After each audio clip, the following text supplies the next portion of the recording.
Assalamualaikum warahmatullahi wabarakatuh. Perkenalkan, nama saya Sasi Kirana Safitri, NIM 2102010001, mata kuliah UAS IPA, yang dibimbing oleh Bu Dewi Niswatul Fitriyah MPD. Di sini, saya akan menjelaskan sedikit tentang sistem ekskresi pada manusia. Silahkan disimak dengan baik. Sistem ekskresi pada manusia. Manusia itu bagaikan sebuah mesin metabolisme. Tubuh manusia membutuhkan zat, makanan, dan oksigen agar kegiatan metabolisme dapat berlangsung untuk menghasilkan energi yang dibutuhkan oleh tubuh. Namun, seperti halnya sebuah mesin, dari hasil kegiatan metabolisme manusia juga menghasilkan zat sisa yang bersifat racun dan harus segera dikeluarkan dari tubuh. Proses pengeluaran zat sisa pada manusia terbagi menjadi 3. 1. Ekskresi. Ekskresi yaitu proses pengeluaran zat sisa hasil dari kegiatan metabolisme yang tidak dibutuhkan lagi oleh tubuh. 2. Sekresi, yaitu proses pengeluaran zat sisa yang masih dapat digunakan lagi oleh tubuh, seperti hormon dan enzim. 3. Defekasi, yaitu proses pengeluaran zat sisa hasil pencernaan melalui anus. Pada bahasan video ini, saya akan membahas mengenai sistem ekskresi. Sistem ekskresi adalah proses pengeluaran zat sisa hasil dari kegiatan metabolisme yang tidak dibutuhkan lagi oleh tubuh. Pada manusia, terdapat 4 organ yang bertanggung jawab dalam sistem ekskresi, yaitu ginjal, kulit, paru-paru, dan hati.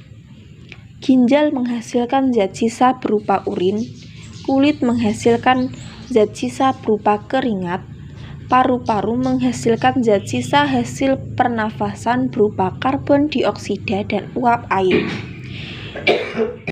dan hati menghasilkan empedu, hasil perombakan dari sel darah merah. 1. Struktur ginjal. Ginjal kurang lebih berbentuk seperti berikut. Apabila dilakukan siata menyamping, maka akan terlihat struktur anatomi ginjal seperti pada gambar tersebut. Struktur ginjal terdiri atas bagian korteks atau kulit ginjal, medula atau sumsum ginjal, pelvis atau rongga ginjal. Di dalam ginjal juga terdapat pembuluh arteri tempat masuknya darah yang akan dibersihkan disebut arteri renalis, dan pembuluh vena tempat keluarnya darah disebut vena renalis. 2. Mekanisme pembentukan urin pada ginjal. Sekarang, mari kita melihat dalam mengenai ginjal. Pada ginjal terdapat unit struktural yang bertanggung jawab dalam pembentukan urin, yang disebut sebagai nefron. Nefron terbagi atas beberapa bagian: badan Malpighi, tubulus contortus proximal, lengkung Henle, tubulus contortus distal, serta tubulus collectivus. Sekarang, mari kita lihat lebih dekat pada badan Malpighi. Pada badan Malpighi ini, terdapat gulungan-gulungan kapiler darah yang disebut glomerulus, dan bagian yang menyelubungi glomerulus yang disebut kapsul Bowman atau simpai Bowman. Darah akan mengalir di dalam kapiler glomerulus, disuplai dari arteriola afferent. Afferent berarti masuk, dan keluar melalui arteriola efferent. Efferent berarti keluar. Selama darah mengalir, karena pengaruh tekanan menyebabkan molekul-molekul kecil di dalam darah terdorong keluar dan dari glomerulus melalui ruang antar sel-sel endotel kapiler glomerulus, sedangkan molekul besar seperti protein dan lemak tidak dapat melewati ruang antar sel endotel kapiler glomerulus dan akan tetap berada pada kapiler glomerulus, sehingga hanya molekul-molekul kecil yang tersaring saja yang akan ditampung di dalam kapsula Bowman. Proses penyaringan yang telah berlangsung demikian disebut filtrasi. Hasil filtrasi ini disebut urin primer mengandung molekul air, urea, amonia, glukosa, asam amino, dan natrium, dan garam-garam mineral. Tahap pembentukan urin selanjutnya terjadi pada suatu tubulus yang disebut tubulus contortus proximal.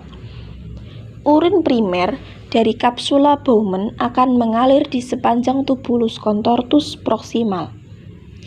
Akan mengalami proses penyerapan kembali zat-zat yang masih berguna bagi tubuh, seperti air, glukosa, asam amino, dan garam-garam mineral,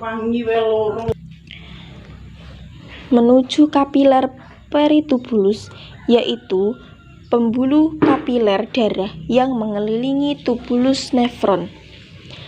Sebagian air akan diserap kembali ke dalam darah akibat pengaruh perbedaan tekanan osmotik antara urin primer dan darah.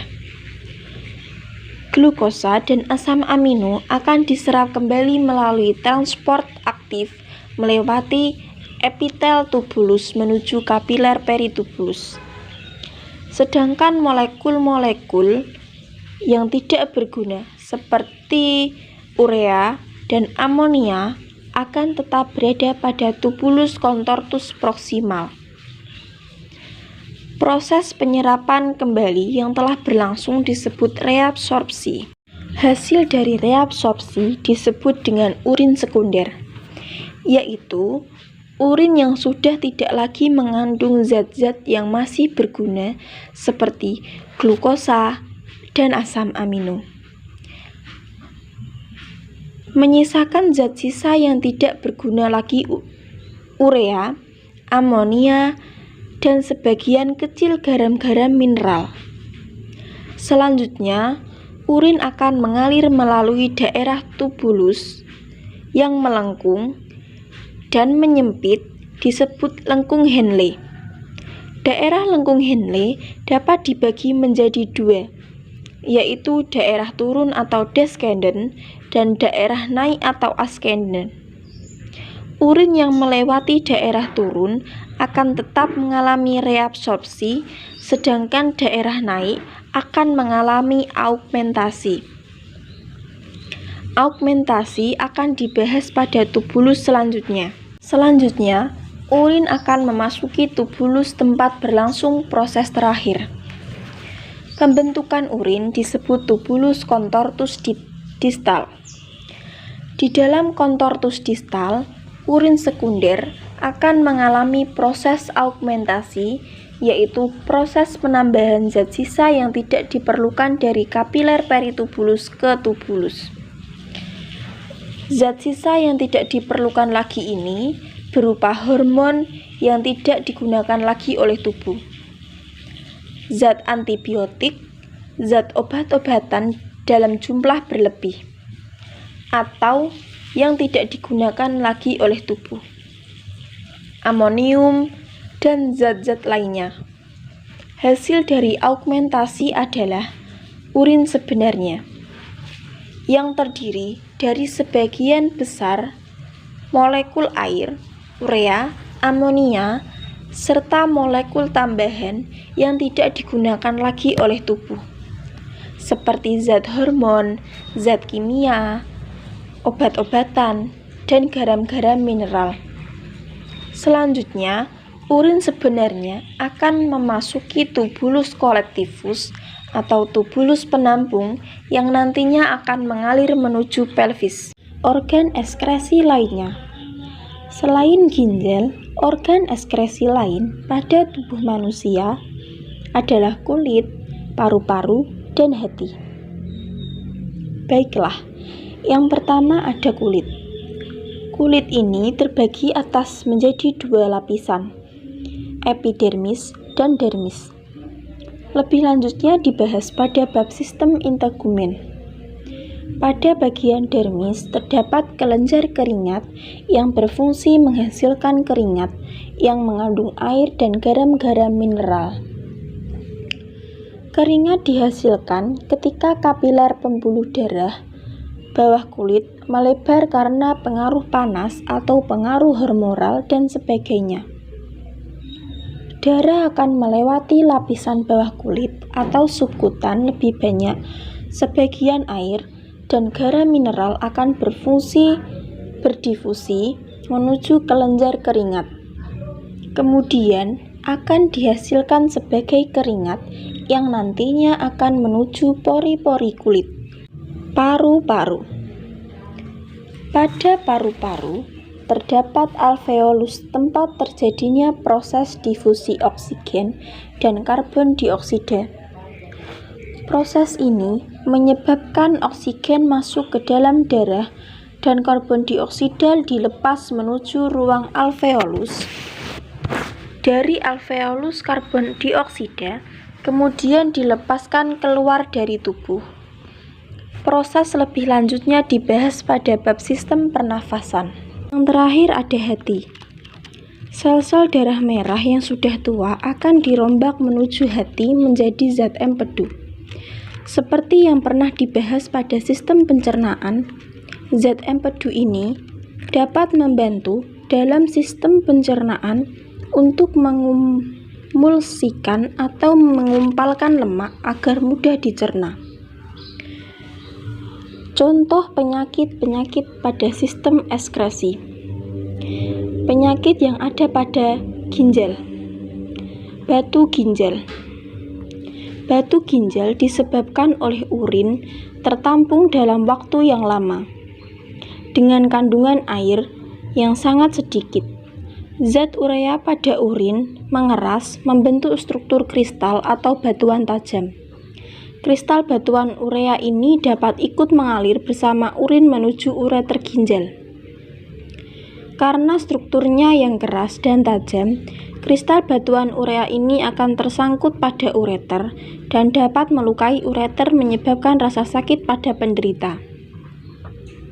Kedua ada diabetes insipidus. Diabetes ini disebabkan oleh gangguan pada hormon ADH. Hormon ini bertanggung jawab dalam proses pengaturan reabsorpsi. Ketika hormon ADH ini tidak berfungsi sebagaimana mestinya, proses reabsorpsi ini terganggu sehingga kandungan zat-zat yang masih berguna seperti glukosa dan asam amino tidak diserap kembali dari urin primer. Akibatnya, urin yang dikeluarkan dari tubuh masih mengandung glukosa dan asam amino.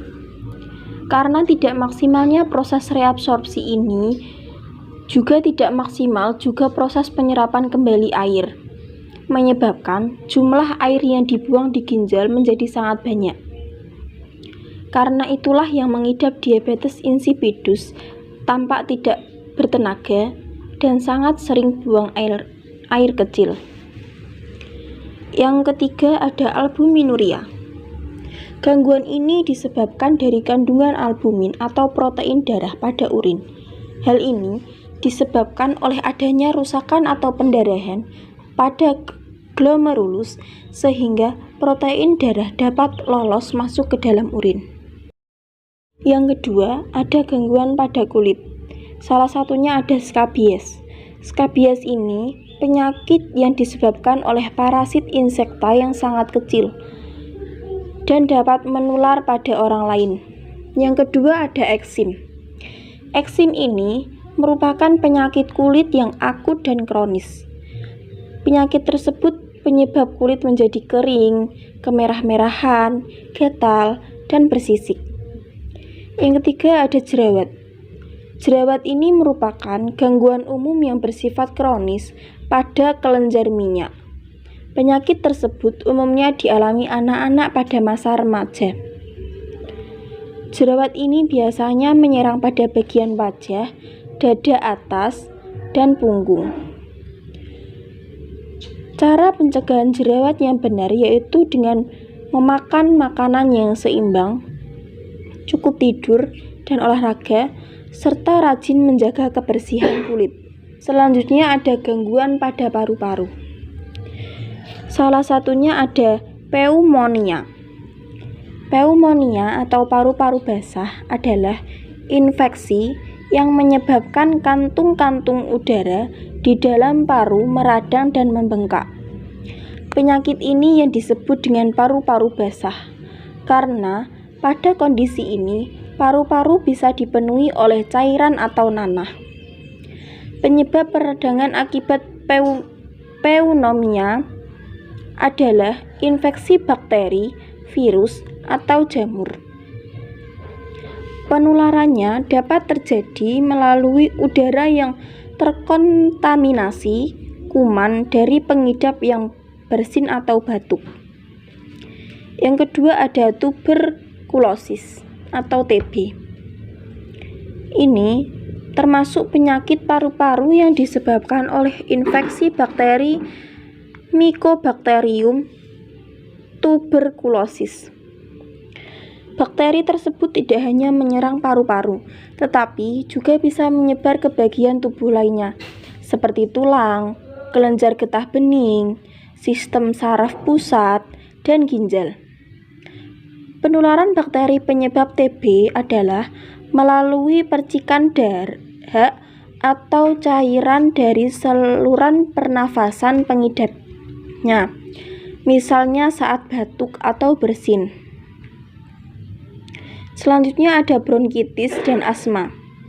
Bronkitis ini penyakit peradangan yang terjadi pada bronkus, yaitu percabangan saluran udara yang masuk ke paru-paru. Salah satu penyebabnya yang paling sering dari penyakit ini adalah infeksi virus yang ditularkan dari pengidap melalui percikan dahak yang dikeluarkan pengidapnya.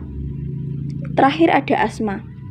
Asma ini penyakit kronis yang ditandai dengan gejala sesak nafas akibat peradangan dan penyempitan saluran pernafasan. Pengidap asma umumnya memiliki saluran pernafasan yang lebih sensitif.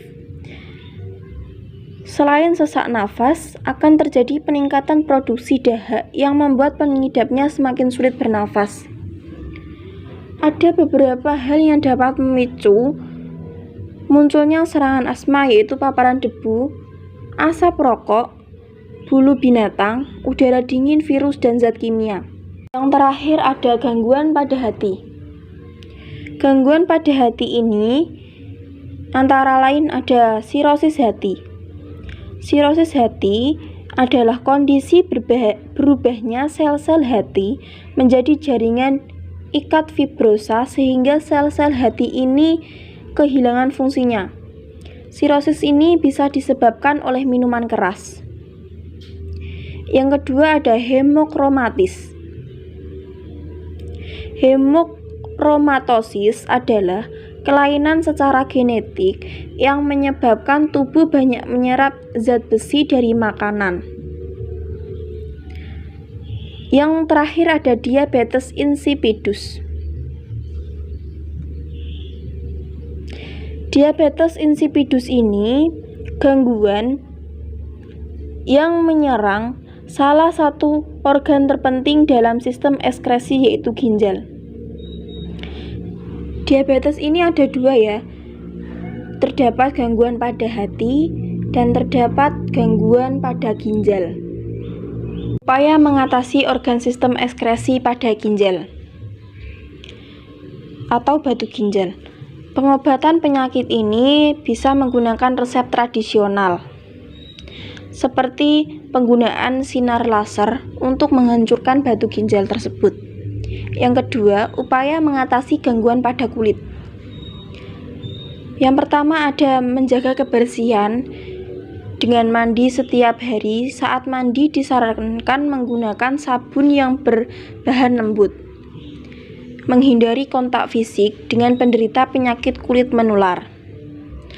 Mengoleskan pelembab kulit secara rutin agar tidak kering, gagal, atau iritasi. Menghindari kebiasaan menggaruk kulit dan memecahkan bisul atau lepuhan yang muncul pada kulit.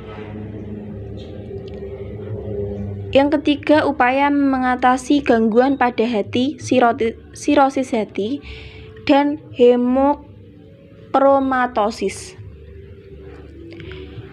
Yang pertama ada mengonsumsi makanan rendah garam dan tablet spironolakton untuk mengurangi kelebihan cairan di dalam tubuh.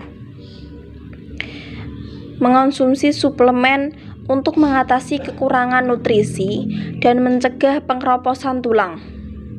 Menggunakan krim untuk mengatasi rasa gatal. Pembuangan darah. Yang terakhir, upaya mengatasi gangguan pada paru-paru.